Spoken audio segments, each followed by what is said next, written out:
बच्चों, आज मैं आप लोगों को स्थानीय शासन के बारे में बताऊंगा कि गांव का शासन कैसा होता है, शहर का शासन कैसा होता है, ग्राम पंचायत क्या है, जिला परिषद क्या है, पंचायत समिति क्या है। इस सब के बारे में आज हम लोग समझेंगे और एक समझ बनाएंगे। इसको हम लोग 3 टॉपिक्स में पढ़ेंगे। पहला हम लोग ग्राम पंचायत के बारे में जानेंगे, फिर हम लोग गाँव का प्रशासन कैसे होता है और फिर नगर का प्रशासन कैसे होता है, जो शहर है उसका प्रशासन कैसे होता है। इस पर हम लोग चर्चा करेंगे। सबसे पहले हम लोग देखें ग्राम पंचायत। देखिए ग्राम पंचायत, जब किसी क्षेत्र या समुदाय का शासन वहीं के रहने वाले लोग के द्वारा जब हो, तो उसे हम लोग स्थानीय स्वशासन कहते हैं। स्व मतलब अपना, अपना शासन किनके द्वारा? स्थानीय लोगों के द्वारा। स्थानीय मतलब जो वहाँ रहते हों, यानी गांव के लोग अगर गांव में शासन करते हैं तो उसे स्थानीय स्वशासन कहते हैं। आज की सरकार पूरे देश में शांति और सुव्यवस्था तक ही सीमित नहीं है, वो उसका काम जो है वो और बढ़ गया है। पहले क्या था? सरकार का काम शांति सुव्यवस्था करना। अब आज शांति सुव्यवस्था, लोक कल्याण, विकास, बहुत तरह का काम है जो सरकार को करना है। शिक्षा, स्वास्थ्य, सड़क, पुल, नदी बांधना है, उसका बांध बांधा जाए, बाढ़ना है उसके लिए बांध बांधा जाना, फिर नदी भर गया उसमें से बालू निकालना या गाद निकालना, बहुत तरह का काम सरकार को करना पड़ता है। तो अब सरकार का काम सिर्फ शांति और सुव्यवस्था तक ही सीमित नहीं है। तो आज इनका काम सभी लोगों के जीवन स्तर को अधिक से अधिक विकसित करना है। देश विकसित तभी होगा जब लोग विकसित होंगे, और लोग विकसित कब होंगे? जब सरकार की नीति बनेगी लोगों को विकसित करने वाली। तो परिणाम यह है कि सरकार का दायरा बढ़ता जा रहा है और उसकी जो क्षमता है उसके अनुरूप उसे काम करना पड़ता है, ताकि लोगों को अधिक से अधिक विकास की योजनाओं लोगों तक पहुंचाया जाए, गांव तक पहुंचाया जाए, शहरों तक पहुंचाया जाए। हर गांव में सड़क हो, हर गांव में नहर हो, हर गांव में सिंचाई की सुव्यवस्था हो, हर गांव में संचार की व्यवस्था हो। इस तरह के काम अब सरकार के द्वारा किया जा रहा है, ताकि लोगों का जो जीवन स्तर है वह ऊंचा उठता जाए। आज गांव में, घर घर में लोगों के हाथ में मोबाइल हो रहा है। क्यों? क्योंकि सरकार ने उस दिशा में काम किया। संचार क्षेत्र में क्रांति आ गई। परिवहन इतना बढ़िया हो गया है कि रोज सड़कें बन रही हैं। अब हर गांव में, कोई गांव ऐसा नहीं है जो शहर से कटा हुआ है। हर गांव शहर से जुड़ गया है सड़क के मार्ग से। अगर रास्ते में नदी है तो पुल बना दिया गया, अगर छोटी नदी है तो पुलिया बना दी गई। इस तरह अब कनेक्टिविटी के कारण यातायात भी सुगम हो गया है। स्वतंत्र भारत में ग्रामीण क्षेत्र में स्थानीय स्वशासन की स्थापना की गई है। ग्रामीण क्षेत्रों में त्रिस्तरीय पंचायती राज प्रारंभ किया गया। 3 स्तर का पंचायती राज व्यवस्था किया गया। गांव स्तर का, प्रखंड स्तर का और जिला स्तर का, 3 स्तरीय हुआ। ग्राम स्तर पर ग्राम पंचायत, उसे हम लोग ग्राम पंचायत कहते हैं, जो शासन करता है। प्रखंड स्तर पर पंचायत समिति और जिला स्तर पर जिला परिषद। ये त्रिस्तरीय पंचायती राज के स्तर हैं। 3 स्तर हैं। गांव पर ग्राम पंचायत जो गांव स्तर पर है, कई गांव मिलकर एक प्रखंड बनाता है, तो प्रखंड स्तर पर, ब्लॉक स्तर पर पंचायत समिति, और फिर कई प्रखंड मिलकर एक जिला बनाता है, तो जिला स्तर पर जिला परिषद। तो ये जो जिला परिषद, पंचायत समिति और ग्राम पंचायत हैं, यही 3 स्तर हैं पंचायत समिति के। और जितनी भी योजनाएं हैं इन्हीं तीनों के मार्फत, या जो भी विकास के काम में हो रहे हैं, यानी स्थानीय स्वशासन अब इन्हीं के हाथ में है। ग्राम पंचायत के गठन में ग्राम सभा की महत्वपूर्ण भूमिका होती है। पंचायती राज अधिनियम बिहार में कब लागू हुआ? 2006 में। 2006 के बाद यह त्रिस्तरीय व्यवस्था लागू की गई। ग्राम सभा के सभी वयस्क सदस्य अपनी पंचायत के मुखिया, सरपंच और पंचायत एवं ग्राम कचहरी के सदस्यों को चुनते हैं। जो गांव की एक सभा होती है, गांव के जो वयस्क व्यक्ति हैं, वे अपने इलाके के मुखिया का चुनाव, सरपंच का, पंचायत एवं ग्राम कचहरी के सदस्य, पंचायत और ग्राम कचहरी होता है, उसके सदस्य का चुनाव ये ग्राम सभा के सदस्य करते हैं, जो वयस्क है, 18 साल से ऊपर के हैं। वोटिंग के द्वारा उनका चुनाव होता है। मुखिया ग्राम पंचायत का प्रधान होता है। जो ग्राम पंचायत के जो हेड हैं, वे उनको मुखिया कहते हैं। उनकी सहायता के लिए सरकार की ओर से एक सरकारी सेवक होता है, जिसे सचिव कहा जाता है।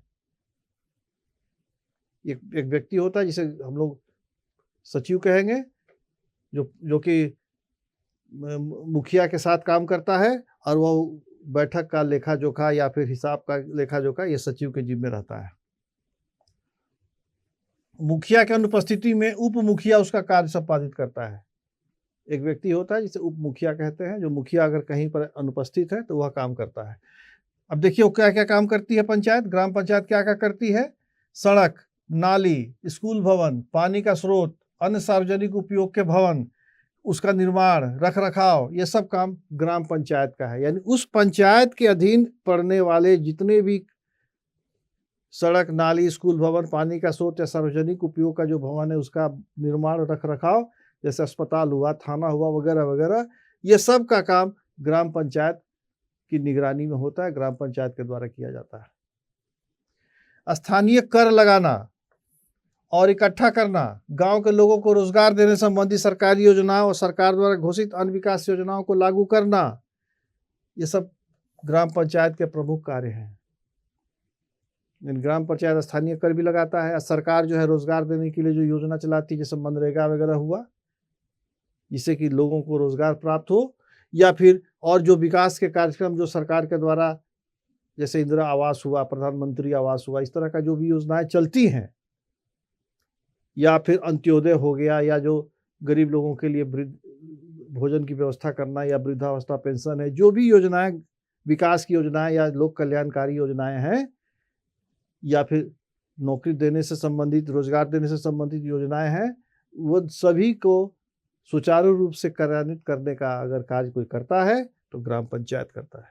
और ग्राम पंचायत करता है यानी मुखिया जी के नेतृत्व में होता है, क्योंकि उसका प्रधान मुखिया होते हैं। बिहार पंचायती राज अधिनियम जो है, इसके द्वारा महिलाओं को हर स्तर के पदों पर 50% और अन्य पिछड़ों को 20% का आरक्षण दिया गया है। यानी अब मुखिया जो बिहार में होंगे वे 50% महिलाएं होंगी, क्योंकि पंचायत स्तर पर 50% सीट महिलाओं को दे दिया गया है और 20% अन्य पिछड़े वर्गों को दिया गया है, ताकि उनका भी स्तर आगे आए। महिलाएं जो प्रशासन में भाग नहीं ले पा रही थी, वे प्रशासन में बढ़ चढ़ कर भाग लें और प्रशासन का हिस्सा बने। गांव में छोटे मोटे विवादों को सुलझाने के लिए प्रत्येक ग्राम पंचायत में ग्राम कचहरी होती है। एक तरह समझिए सबसे न्यायालय का सबसे छोटा इकाई ग्राम कचहरी, जो गांव में अगर छोटे मोटे विवाद हो रहे हैं, और मुख्य विवाद वह क्या होता है, जमीन का ही होता है, भूमि विवाद होता है, तो उसके लिए ग्राम कचहरी का गठन किया जाता है। वो होता है प्रखंड स्तर पर गठित पंचायत समिति पूरे प्रखंड की ग्राम पंचायतों में समान रूप से विकास कार्यक्रमों को लागू करती है। प्रखंड स्तर पर एक पंचायत समिति होती है, वो तो ग्राम समिति हुई। अब पंचायत समिति प्रखंड स्तर पर, तो वो सभी पूरे प्रखंड में जो भी योजना, जैसे एक प्रखंड है, मान लीजिए इसमें कई पंचायत है, तो अब ये जो पंचायत समिति है, इसका कार्य बनता है कि सभी पंचायतों में योजनाएं सही ढंग से हो रही हैं कि नहीं, या कोई ऐसा पंचायत तो नहीं है जो योजनाओं से वंचित हो जाए, गलती से छूट जाए। इसलिए समान रूप से हर पंचायतों का विकास करना यह पंचायत समिति प्रखंड स्तर पर इसकी देखरेख करती है, निगरानी करती है। पंचायत समिति के सदस्यों का चुनाव भी प्रखंड के सभी पंचायतों के सदस्य 5 वर्षों की अवधि के लिए करते हैं। जो पंचायत के सदस्य हैं वे 5 वर्षों की अवधि के लिए पंचायत समिति के सदस्य का, उसको कहते हैं, सदस्यों का जो है वो निर्वाचन करते हैं, चुनाव करते हैं 5 वर्ष के लिए। कौन करेगा? पंचायतों के सदस्य। किसी राज्य में प्रखंड की सभी पंचायतों के मुखिया पंचायत समिति के सदस्य होते हैं। किसी राज्य में प्रखंड के जो पंचायत के मुखिया हैं उन्हीं को पंचायत समिति का सदस्य बना दिया गया, अलग से चुनाव नहीं होता है। लेकिन बिहार में या अन्य राज्यों में वे जो पंचायत के जो सदस्य हैं या मुखिया हैं या जो सदस्य हैं, वे सभी मिलकर पंचायत समिति के सदस्यों का चुनाव करते हैं 5 साल के लिए। और कोई राज्यों में मुखिया ही स्वयं पंचायत समिति के सदस्य हो जाते हैं। पंचायत समिति या प्रखंड समिति, इसको प्रखंड समिति भी कहते हैं, अपने में से एक व्यक्ति का चुनाव करते हैं जिसको कि प्रमुख कहते हैं। जैसे कि गांव का जो पंचायत है उसके प्रमुख को क्या कहेंगे? मुखिया। उसी तरह प्रखंड स्तर के जो समिति है या पंचायत समिति है उसको हम क्या कहेंगे? प्रमुख। और उसके नीचे एक व्यक्ति होता है जिसे हम लोग उप प्रमुख कहते हैं, जो कि इनकी अनुपस्थिति में जब ये नहीं रहेंगे तब उप प्रमुख काम करेंगे। जैसे मुखिया और उप मुखिया का काम होता है, वो पंचायत स्तर पर और ये प्रखंड स्तर पर।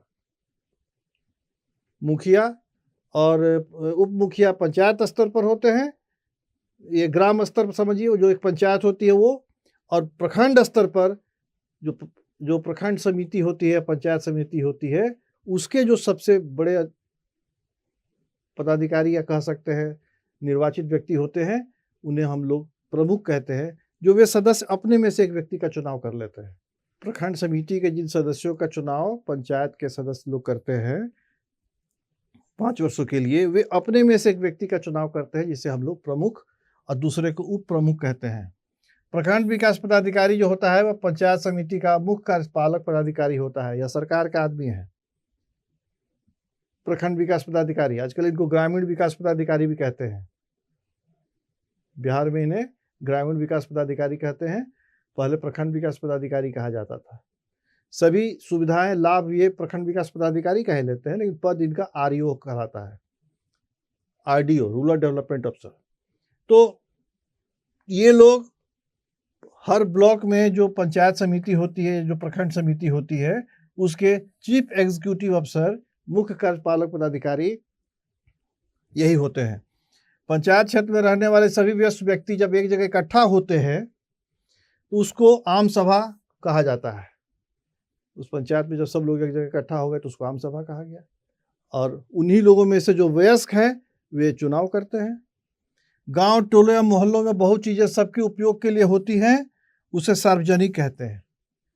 चीज़ें दो प्रकार की, व्यक्तिगत और सार्वजनिक।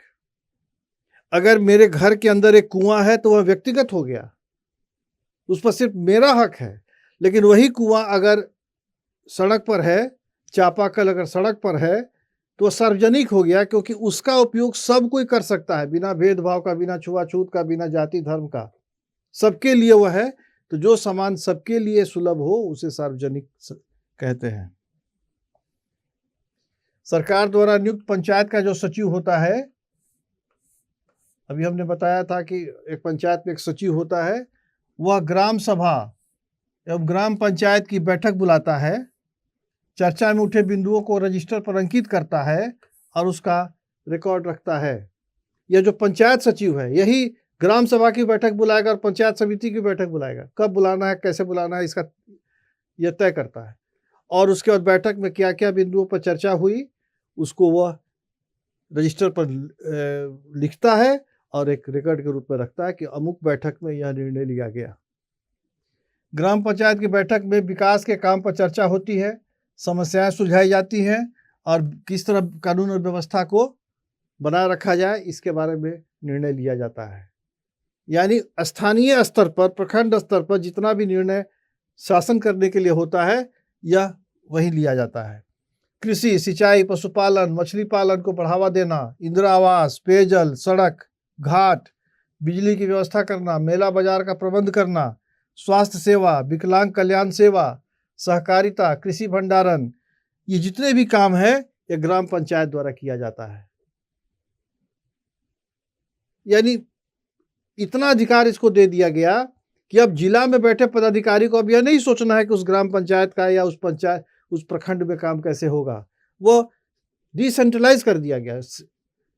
जो पावर है उसको विकेंद्रीकृत कर दिया गया, एक आदमी के हाथ में न रह के। यही पंचायत जो त्रिस्तरीय व्यवस्था लागू की गई, इसकी यही खूबी है पंचायत अधिनियम की, कि कार्य को बांट दिया गया। प्रखंड स्तर पर आप यह काम कीजिए, ग्राम स्तर पर आप काम कीजिए, और आप उसके लिए उत्तरदायी हैं। परिणाम यह हुआ कि अब जिला में बैठे पदाधिकारी अब निश्चिंत हैं कि प्रखंड में काम हो रहा होगा। अब हम लोग देखें कि ग्राम पंचायत को पैसा कहाँ से आता है। कुछ आय होगी तभी तो विकास का काम करेगा या योजनाओं को कार्यान्वित करेगा, लोगों के कल्याण का काम करेगा, लोगों की भलाई का काम करेगा। आखिर कैसे वह बिजली की व्यवस्था या घाट की व्यवस्था या फिर पेयजल की व्यवस्था, सड़क की व्यवस्था, कैसे? तो उसका आय का स्रोत दो है। एक है पंचायत द्वारा जो कर लगाया जाता है वो, और दूसरा सरकार से प्राप्त अनुदान।